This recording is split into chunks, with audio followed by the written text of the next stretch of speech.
The Return of the Native by Thomas Hardy. Preface. The date at which the following events are assumed to have occurred may be set down as between 1840 and 1850, when the old watering place herein called Budmouth still retained sufficient afterglow from its Georgian gaiety and prestige to lend it an absorbing attractiveness to the romantic and imaginative soul of a lonely dweller inland, under the general name of Egdon Heath, which has been given to the sombre scene of the story, are united or typified heaths of various real names, to the number of at least a dozen, these being virtually one in character and aspect, though their original unity, or partial unity, is now somewhat disguised by intrusive strips and slices brought under the plough with varying degrees of success, or planted to woodland. It is pleasant to dream that some spot in the extensive tract whose southwestern quarter is here described, may be the heath of the traditionary King of Wessex, Lear. July, 1895.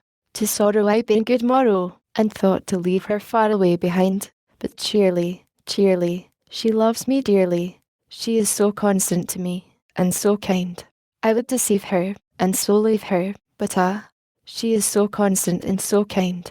Book ONETHE 3 Women 1. A face on which time makes but little impression. A Saturday afternoon in November was approaching the time of twilight, and the vast tract of unenclosed wild known as Egdon Heath embrowned itself moment by moment.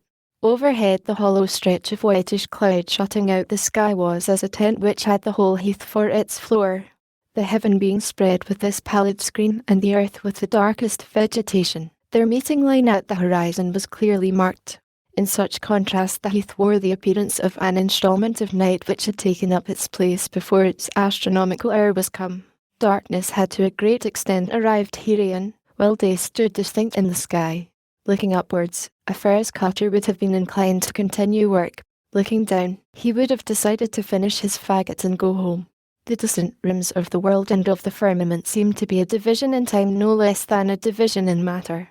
The face of the heath by its mere complexion added half an hour to evening. It could in like manner retard the dawn, sadden noon, anticipate the frowning of storms scarcely generated, and intensify the opacity of a moonless midnight to a cause of shaking and dread. In fact, precisely at this transitional point of its nightly roll into darkness the great and particular glory of the Egdon waste began, and nobody could be said to understand the heath who had not been there at such a time. It could best be felt when it could not clearly be seen, its complete effect and explanation lying in this and the succeeding hours before the next dawn. Then, and only then, did it tell its true tale. The spot was, indeed, a near relation of night, and when night showed itself an apparent tendency to gravitate together could be perceived in its shades and the scene. The sombre stretch of rounds and hollows seemed to rise and meet the evening gloom in pure sympathy, the heath exhaling darkness as rapidly as the heavens precipitated it, and so the obscurity in the air and the obscurity in the land closed together in a black fraternization towards which each advanced halfway. The place became full of a watchful intentness now, for when other things sank blooding to sleep the heath appeared slowly to awake and listen. Every night its titanic form seemed to await something, but it had waited thus, unmoved, during so many centuries, through the crises of so many things, that it could only be imagined to await one last crisis, the final overthrow. It was a spot which returned upon the memory of those who loved it with an aspect of peculiar and kindly congruity. Smiling champaigns of flowers and fruit hardly do this, for they are permanently harmonious only with an existence of better reputation as to its issues than the present. Twilight combined with the scenery of Egdon Heath to evolve a thing majestic without severity, impressive without showiness, emphatic in its admonitions, grand in its simplicity. The qualifications which frequently invest the facade of a prison with far more dignity than is found in the facade of a palace double its size lent to this heath a sublimity in which spots renowned for beauty of the accepted kind are utterly wanting. Fair prospects wed happily with fair times. But alas, if times be not fair, men have oftener suffered from the mockery of a place too smiling for their reason than from the oppression of surroundings oversidly tinged. Haggard Egdon appealed to a subtler and scarcer instinct, to a more recently learnt emotion, than that which responds to the sort of beauty called charming and fair. Indeed, it is a question if the exclusive reign of this orthodox beauty is not approaching its last quarter. The new vale of Tempe may be a gaunt waste in Thua, Human souls may find themselves in closer and closer harmony with external things, wearing a somberness distasteful to a race when it was young. The time seems near, if it has not actually arrived, when the chastened sublimity of a moor, a sea, or a mountain will be all of nature that is absolutely in keeping with the moods of the more thinking among mankind. And ultimately, to the commonest tourist, spots like Iceland may become what the vineyards and myrtle gardens of South Europe are to him now, and Heidelberg and Baden be passed unheeded as he hastens from the Alps to the sand dunes of Scheveningen. The most thoroughgoing ascetic could feel that he had a natural right to wander on Egdon. He was keeping within the line of legitimate indulgence when he laid himself open to influences such as these. Colours and beauties so far subdued were, at least, the birthright of all. Only in summer days of highest feather did its mood touch the level of gaiety. Intensity was more usually reached by way of the solemn than by way of the brilliant, and such a sort of intensity was often arrived at during winter darkness, tempests, and mists. Then Egdon was aroused to reciprocity, for the storm was its lover, and the wind its friend. Then it became the home of strange phantoms, and it was found to be the hitherto unrecognised original of those wild regions of obscurity which are vaguely felt to be compassing us about in midnight dreams of flight and disaster, and are never thought of after the dream till revived by scenes like this.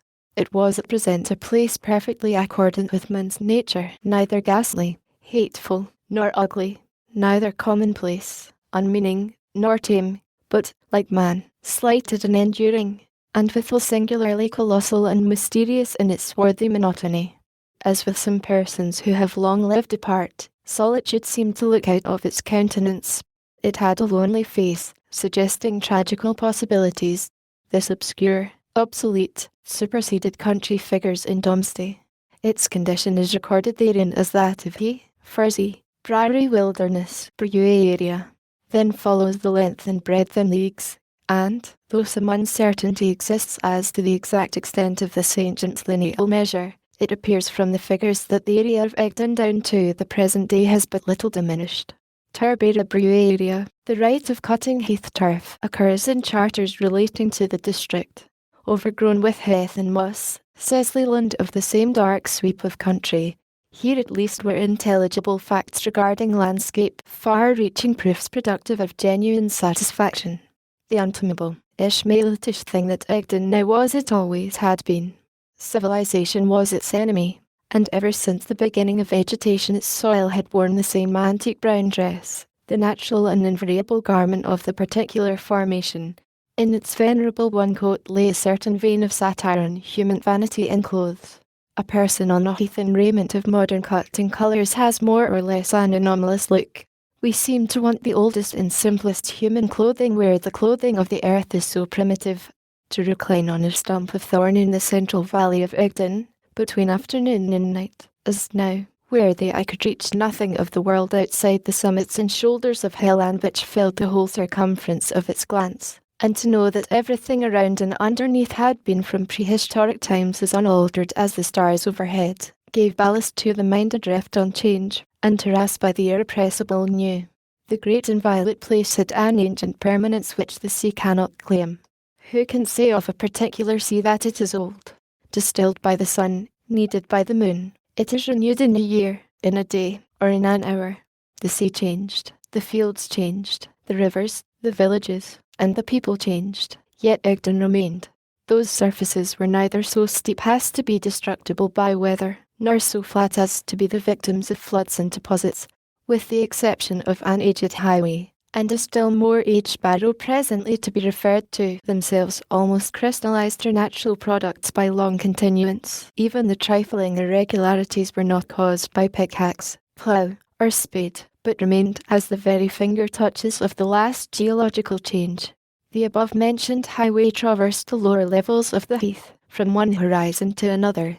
In many portions of its course it overlaid an old vicinal way, which branched from the great western road of the Romans, the Via Anna, or Eikenilde Street, hard by. On the evening under consideration it would have been noticed that, though the gloom had increased sufficiently to confuse the minor features of the heath, the white surface of the road remained almost as clear as ever. 2. Humanity appears upon the scene. Hand in hand with trouble along the road walked an old man. He was white-headed as a mountain, bowed in the shoulders, and faded in general aspect. He wore a glazed hat, an ancient boat cloak, and shoes, his brass buttons bearing an anchor upon their face. In his hand was a silver-headed walking stick, which he used as a veritable third leg, perseveringly dotting the ground with its point at every few inches interval. One would have said that he had been, in his day, a naval officer of some sort or other. Before him stretched the long, laborious road, dry, empty, and white. It was quite open to the heath on each side, and bisected that vast dark surface like the parting line on a head of black hair, diminishing and bending away on the furthest horizon. The old man frequently stretched his eyes ahead to gaze over the track that he had yet to traverse. At length he discerned, a long distance in front of him, a moving spot, which appeared to be a vehicle, and it proved to be going the same way as that in which he himself was journeying. It was the single atom of life that the scene contained, and it only served to render the general loneliness more evident. Its rate of advance was slow, and the old man gained upon it sensibly. When he drew nearer he perceived it to be a spring fan, ordinary in shape, but singular in colour, this being a lurid red. The driver walked beside it, and, like his van, he was completely red. One dye of the tincture covered his clothes, the cap upon his head, his boots, his face, and his hands. He was not temporarily overlaid with the colour, it permeated him. The old man knew the meaning of this. The traveller with the cart was a reddleman, a person whose vocation it was to supply farmers with redding for their sheep. He was one of a class rapidly becoming extinct in Wessex, filling at present in the rural world the place which, during the last century, the dodo occupied in the world of animals. He is a curious, interesting, and nearly perished link between obsolete forms of life and those which generally prevail. The decayed officer, by degrees, came up alongside his fellow wayfarer, and wished him good evening. The reddleman turned his head, and replied in sad and occupied tones. He was young, and his face, if not exactly handsome, approached so near to handsome that nobody would have contradicted an assertion that it really was so in its natural colour. His eye, which glared so strangely through his stain, was in itself attractive, keen as that of a bird of prey, and blue as autumn mist. He had neither whisker nor moustache, which allowed the soft curves of the lower part of his face to be apparent. His lips were thin, and though, as it seemed, compressed by thought, there was a pleasant twitch at their corners now and then. He was clothed throughout in a tight-fitting suit of corduroy, excellent in quality, not much worn, and well chosen for its purpose, but deprived of its original colour by his trade. It showed to advantage the good shape of his figure. A certain well-to-do air about the man suggested that he was not poor for his degree. The natural query of an observer would have been, why should such a promising being as this have hidden his prepossessing exterior by adopting that singular occupation? After replying to the old man's greeting he showed no inclination to continue in talk, although they still walked side by side, for the elder traveller seemed to desire company. There were no sounds but that of the booming wind upon the stretch of tawny herbage around them, the crackling wheels, the tread of the men, and the footsteps of the two shaggy ponies which drew the van. They were small, hardy animals, of a breed between Galloway and Exmoor, and were known as heath croppers here. Now, as they thus pursued their way, the reddleman occasionally left his companion's side, and, stepping behind the van, looked into its interior through a small window. The look was always anxious. He would then return to the old man, who made another remark about the state of the country and so on, to which the reddleman again abstractedly replied, and then again they would lapse into silence. The silence conveyed to neither any sense of awkwardness. In these lonely places wayfarers, after a first greeting, frequently plod on for miles without speech. Contiguity amounts to a tacit conversation where, otherwise than in cities, such contiguity can be put an end to on the merest inclination, and where not to put an end to it is intercourse in itself. Possibly these two might not have spoken again till their parting, had it not been for the reddleman's visits to his van. When he returned from his fifth time of looking in, the old man said, "You have something inside there besides your load." "Yes." "Somebody who wants looking after." "Yes." Not long after this a faint cry sounded from the interior. The reddleman hastened to the back, looked in, and came away again. You have a child there, my man. No, sir, I have a woman. The deuce you have. Why did she cry out? Oh, she has fallen asleep, and not being used to travelling, she's uneasy, and keeps dreaming. A young woman. Yes, a young woman. That would have interested me 40 years ago. Perhaps she's your wife. My wife, said the other bitterly. She's above mating with such as I. But there's no reason why I should tell you about that. That's true. And there's no reason why you should not. What harm can I do to you or to her? The Riddleman looked in the old man's face. Well, sir, he said at last, I knew her before today, though perhaps it would have been better if I had not. But she's nothing to me, and I am nothing to her, and she wouldn't have been in my van if any better carriage had been there to take her. Where, may I ask? At Anglebury. I know the town well. What was she doing there? Oh, not much to gossip about. However, she's tired to death now, and not at all well, and that's what makes her so restless. She dropped off into a nap about an hour ago, and 'twill do her good. A nice-looking girl, no doubt. You would say so. The other traveller turned his eyes with interest towards the van window, and, without withdrawing them, said, I presume I might look in upon her. No, said the Riddleman abruptly. It is getting too dark for you to see much of her, and, more than that, I have no right to allow you. Thank God she sleeps so well. I hope she won't wake till she's home. Who is she? One of the neighbourhood. 'Tis no matter who, excuse me. It is not that girl of Bloom's End, who has been talked about more or less lately. If so, I know her, and I can guess what has happened. 'Tis no matter. Now, sir, I'm sorry to say that we shall soon have to part company. My ponies are tired, and I have further to go, and I am going to rest them under this bank for an hour. The elder traveller nodded his head indifferently, and the Riddleman turned his horses and van in upon the turf, saying, Good night. The old man replied, and proceeded on his way as before. The Riddleman watched his form as it diminished to a speck on the road and became absorbed in the thickening films of night.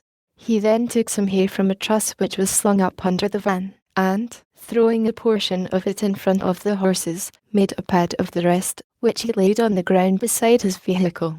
Upon this he sat down, leaning his back against the wheel. From the interior a low soft breathing came to his ear. It appeared to satisfy him, and he musingly surveyed the scene, as if considering the next step that he should take. To do things musingly, and by small degrees, seemed, indeed, to be a duty in the Igden valleys at this transitional hour, for there was that in the condition of the heath itself which resembled protracted and halting dubiousness. It was the quality of the repose appertaining to the scene. This was not the repose of actual stagnation, but the apparent repose of incredible slowness. A condition of healthy life so nearly resembling the torpor of death is a noticeable thing of its sort. To exhibit the inertness of the desert, and at the same time to be exercising powers akin to those of the meadow, and even of the forest, awakened in those who thought of it the attentiveness usually engendered by understatement and reserve. The scene before the Riddleman's eyes was a gradual series of ascents from the level of the road backward into the heart of the heath. It embraced hillocks, pits, ridges, acclivities, one behind the other, till all was finished by a high hill cutting against the still light sky. The travellers' eye hovered about these things for a time, and finally settled upon one noteworthy object up there. It was a barrow. This bossy projection of earth above its natural level occupied the loftiest ground of the loneliest height that the heath contained. Although from the vale it appeared but as a wart on an Atlantean brow, its actual bulk was great. It formed the pole and axis of this heathery world. As the resting man looked at the barrow he became aware that its summit, hitherto the highest object in the whole prospect round, was surmounted by something higher. It rose from the semi-globular mound like a spike from a helmet. The first instinct of an imaginative stranger might have been to suppose it the person of one of the Celts who built the barrow. So far had all of modern date withdrawn from the scene. It seemed a sort of last man among them, musing for a moment before dropping into the eternal night with the rest of his race. There the form stood, motionless as the hill beneath. Above the plain rose the hill, above the hill rose the barrow, and above the barrow rose the figure. Above the figure was nothing that could be mapped elsewhere than on a celestial globe. Such a perfect, delicate, and necessary finish did the figure give to the dark pile of hills that it seemed to be the only obvious justification of their outline. Without it, there was the dome without the lantern. With it the architectural demands of the mass were satisfied. The scene was strangely homogeneous, in that the vale, the upland, the barrow, and the figure above it amounted only to unity. Looking at this or that member of the group was not observing a complete thing, but a fraction of a thing. The form was so much like an organic part of the entire motionless structure that to see it move would have impressed the mind as a strange phenomenon. Immobility being the chief characteristic of that whole which the person formed portion of, the discontinuance of immobility in any quarter suggested confusion. Yet that is what happened. The figure perceptibly gave up its fixity, shifted a step or two, and turned round. As if alarmed, it descended on the right side of the barrow, with the glade of a water dropped down a bud, and then vanished. The movement had been sufficient to show more clearly the characteristics of the figure, and that it was a woman's. The reason of her sudden displacement now appeared. With her dropping out of sight on the right side, a newcomer, bearing a burden, protruded into the sky on the left side, ascended the tumulus, and deposited the burden on the top. A second followed, then a third, a fourth, a fifth, and ultimately the whole barrow was peopled with burdened figures. The only intelligible meaning in this sky-backed pantomime of silhouettes was that the woman had no relation to the forms who had taken her place, was sedulously avoiding these, and had come thither for another object than theirs. The imagination of the observer clung by preference to the vanished, solitary figure, as to something more interesting, more important, more likely to have a history worth knowing than these newcomers, and unconsciously regarded them as intruders. But they remained, and established themselves, and the lonely person who hitherto had been queen of the solitude did not at present seem likely to return. 3. The custom of the country had a looker-on been posted in the immediate vicinity of the barrow, he would have learned that these persons were boys and men of the neighbouring hamlets. Each, as he ascended the barrow, had been heavily laden with furze faggots, carried upon the shoulder by means of a long stake sharpened at each end for impelling them easily, to in front and to behind. They came from a part of the heath a quarter of a mile to the rear, where furze almost exclusively prevailed as a product. Every individual was so involved in furze by his method of carrying the faggots that he appeared like a bush on legs till he had thrown them down. The party had marched in drill, like a travelling flock of sheep, that is to say, the strongest first, the weak and young behind. The loads were all laid together, and a pyramid of furze 30 feet in circumference now occupied the crown of the tumulus, which was known as Rain Barrow for many miles round. Some made themselves busy with matches, and in selecting the driest tufts of furze, others in loosening the bramble bonds which held the faggots together. Others, again, while this was in progress, lifted their eyes and swept the vast expanse of country commanded by their position, now lying nearly obliterated by shade. In the valleys of the heath nothing save its own wild face was visible at any time of day, but this spot commanded a horizon enclosing a tract of far extent, and in many cases lying beyond the heath country. None of its features could be seen now, but the whole made itself felt as a vague stretch of remoteness. While the men and lads were building the pile, a change took place in the mass of shade which denoted the distant landscape. Red suns and tufts of fire one by one began to arise, flecking the whole country round. They were the bonfires of other parishes and hamlets that were engaged in the same sort of commemoration. Some were distant, and stood in a dense atmosphere, so that bundles of pale straw like beams radiated around them in the shape of a fan. Some were large and near, glowing scarlet red from the shade, like winds in a black hide. Some were maids, with winny faces and blown hair. These tinctured the silent bosom of the clouds above them and lit up their ephemeral caves, which seemed thenceforth to become scalding cauldrons. Perhaps as many as 30 bonfires could be counted within the whole bounds of the district, and as the hour may be told on a clock face when the figures themselves are invisible, so did the men recognize the locality of each fire by its angle and direction, though nothing of the scenery could be viewed.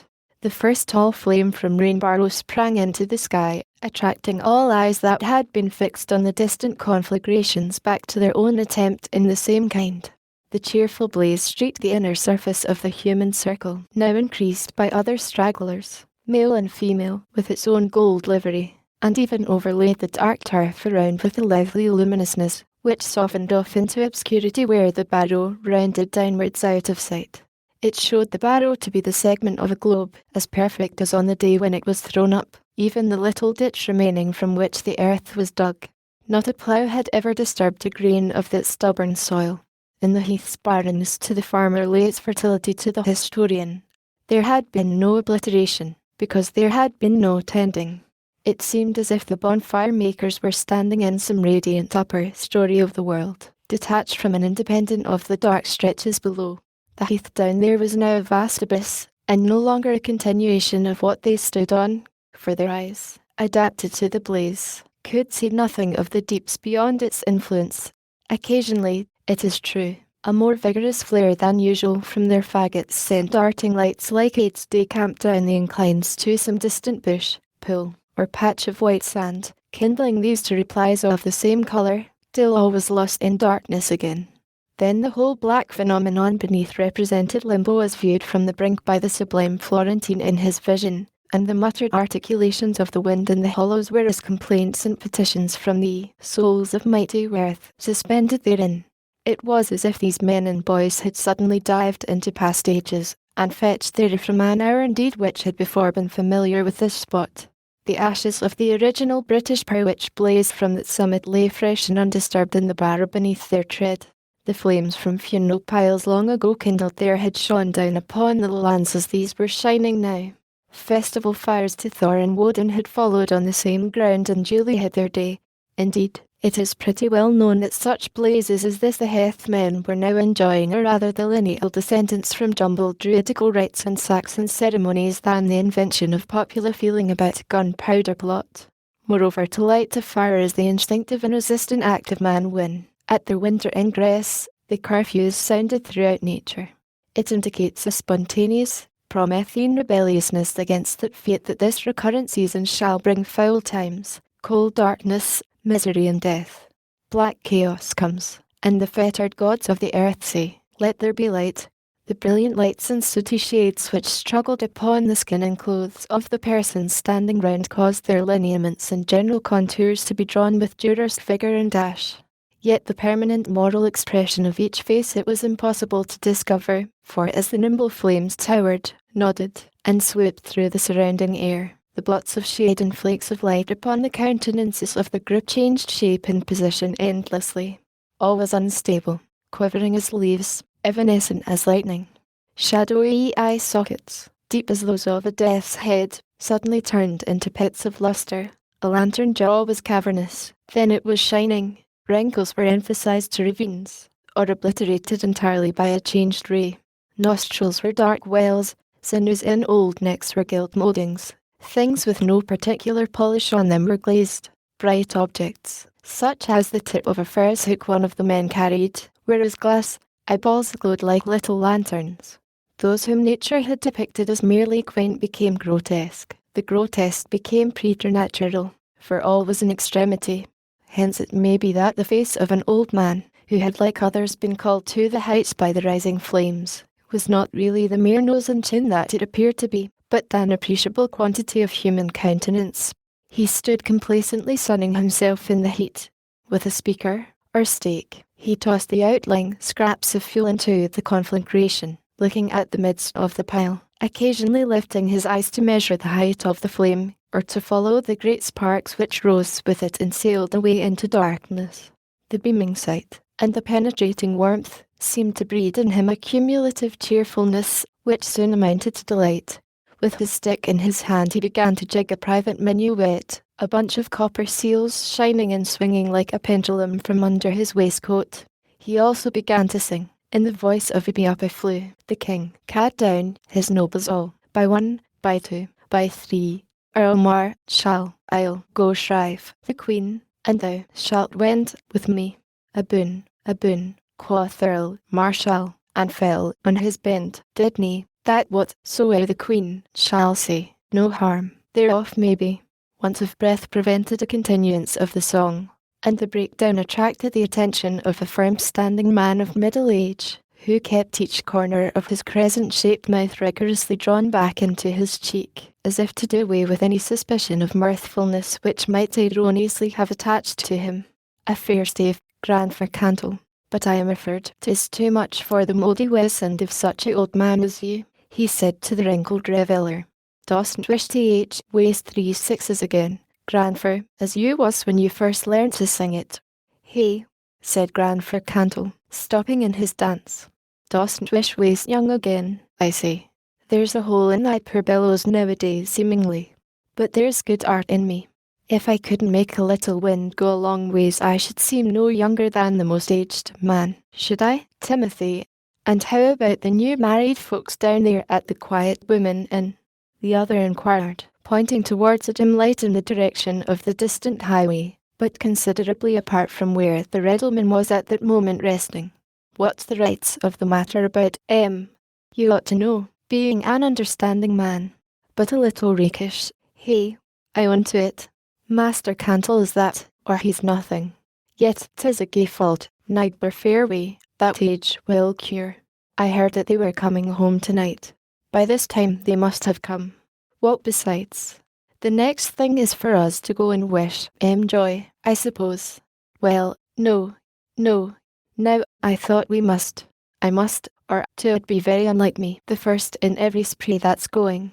Do thou put on a free ours coat, and I'll put on an other, and we will to Queen Eleanor go, like Fry R. and his brother. I met Mrs. Yeabright, the young bride's aunt, last night, and she told me that her son Clem was coming home Christmas. Wonderful clever, I believe. I should like to have all that's under the young man's hair. Well, then, I spoke to her in my well-known merry way, and she said, oh, that what's shaped so venerable she talk like a fool. That's what she said to me. I don't care for her, be joned if I do, and so I told her. Be joned if I care for I said. I had her there. Hey, I rather think she had you, said Fairway. No, said Grandfer Cantle, his countenance slightly flagging. 'Tisn't so bad as that with me. Seemingly it is. However, is it because of the wedding that Clem is coming home Christmas to make a new arrangement because his mother is now left in the house alone? Yes, that's it. But, Timothy, hearken to me, said the Grandfer earnestly. Though known as such a joker, I be an understanding man if you catch me serious, and I am serious now. I can tell you lots about the married couple. Yes, this morning at 6 o'clock they went up the country to do the job, and neither Phil nor Mark have been seen of since, though I reckon that this afternoon has brought home again, man and woman, wife, that is. Isn't it spoke like a man, Timothy, and wasn't Mrs. Yeabright wrong about me? Yes, it will do. I didn't know the two had walked together since last fall, when her aunt forbade the banns. How long has this new set to been in mangling then? Do you know, Humphrey? Yes, how long? Said Grandfer Cantle smartly, likewise turning to Humphrey. I ask the question. Ever since her aunt altered her mind, and said she might have the man after all, replied Humphrey, without removing his eyes from the fire. He was a somewhat solemn young fellow, and carried the hook and leather gloves of a furs cutter, his legs, by reason of that occupation, being sheathed in bulging leggings as stiff as the Philistines' greaves of brass. That's why they went away to be married, I count. You see, after kicking up such a nunny watch and forbidding the banns, 'twould have made Mrs. Yeabright seem foolish like to have a banging wedding in the same parish all as if she'd never gainsaid it. Exactly, seem foolish like. And that's very bad for the poor things that be so, though I only guess as much, to be sure, said Grandfer Cantle, still strenuously preserving a sensible bearing and mien. Well, I was at church that day, said Fairway, which was a very curious thing to happen. If 'twasn't my name's simple, said the Grandfer emphatically. I han't been there to year, and now the winter is a-coming on I won't say I shall. I han't been these 3 years, said Humphrey, for I'm so dead sleepy of a Sunday, and 'tis so terrible far to get there, and when you do get there, 'tis such a mortal poor chance that you'll be chose for up above, when so many bain't, that I bide at home and don't go at all. I not only happened to be there, said Fairway, with a fresh collection of emphasis, but I was sitting in the same pew as Mrs. Yeabright, and though you may not see it as such, it fairly made my blood run cold to hear her. Yes, it is a curious thing, but it made my blood run cold, for I was close at her elbow. The speaker looked round upon the bystanders, now drawing closer to hear him, with his lips gathered tighter than ever in the rigorousness of his descriptive moderation. "'Tis a serious job to have things happen to 'ee there," said a woman behind. "Ye are to declare it," was the parson's words. Fairway continued, and then up stood a woman at my side, a touching of me. "Well, be damned if there isn't Mrs. Yeabright to standing up," I said to myself. Yes, neighbours, though I was in the temple of prayer, that's what I said. 'Tis against my conscience to curse and swear in company, and I hope any woman here will overlook it. Still, what I did say, and 'twould be a lie if I didn't own it. So, to it, neighbour Fairway.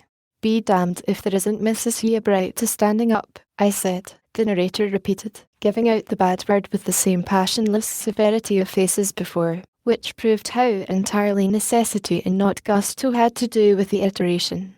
And the next thing I heard was, "I forbid the banns," from her. "I'll speak to you after the service," said the parson, in quite a homely way. Yes, turning all at once into a common man no holier than you, right? Ah, her face was pale. "Maybe you can call to mind that monument in Witherberry Church, the cross-legged soldier that have had his arm knocked away by the school children. Well, he would about have matched that woman's face, when she said, 'I forbid the banns.'" The audience cleared their throats and tossed a few stalks into the fire, not because these deeds were urgent, but to give themselves time to weigh the moral of the story.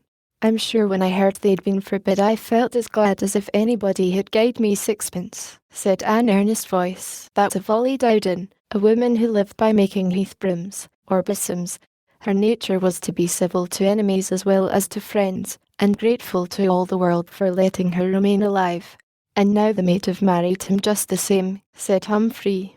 After that Mrs. Yeabright came round and was quite agreeable. Fairway resumed, with an unheeding air, to show that his words were no appendage to Humphrey's, but the result of independent reflection.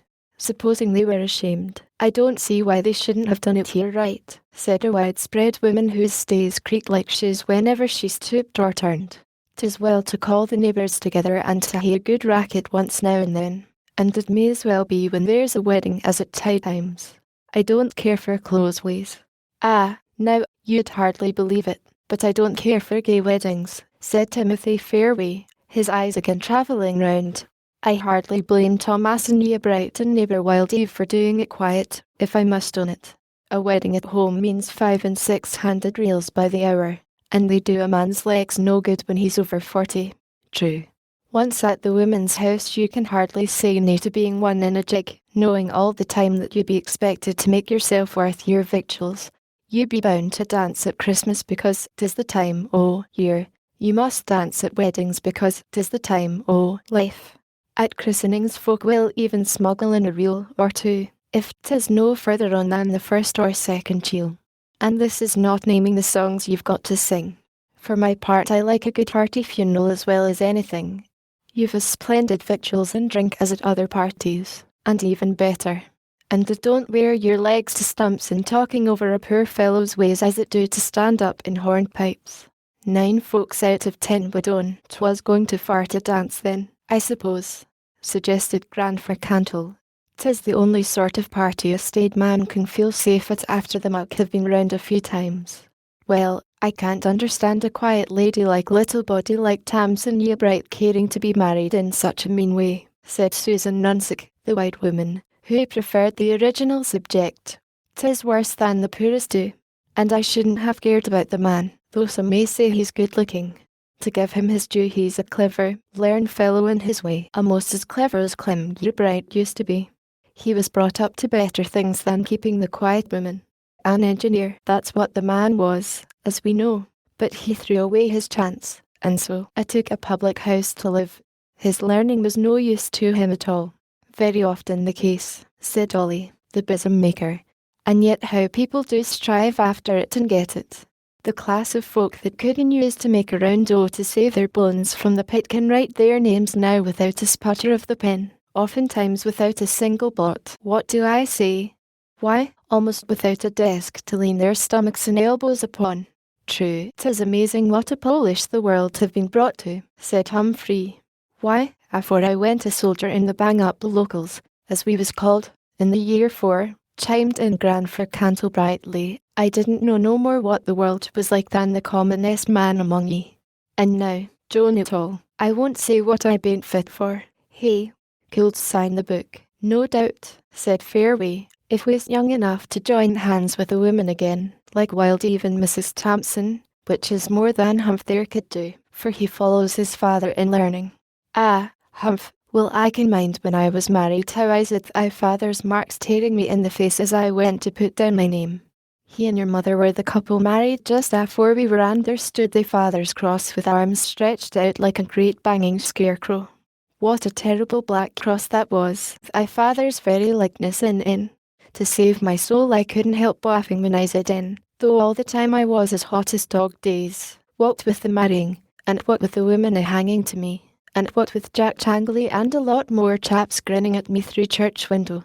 But the next moment a straw would have knocked me down, for I called to mind that if thy father and mother had had high words once, they'd been at it 20 times since they'd been man and wife, and I said myself as the next poor stumble to get into the same mess.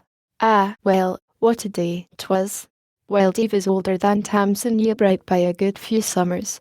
A pretty maid too she is. A young woman with a home must be a fool to tear her smock for a man like that. The speaker, a peat or turf cutter, who had newly joined the group, carried across his shoulder the singular heart-shaped spade of large dimensions used in that species of labour, and its well-whetted edge gleamed like a silver bow in the beams of the fire. 100 maidens would have had him if he'd asked. Said the wide woman. Didst ever know a man, neighbour, that no woman at all would marry? Inquired Humphrey. I never did, said the turf cutter. Nor I, said another. Nor I, said Grandfer Cantle. Well, now, I did once, said Timothy Fairway, adding more firmness to one of his legs,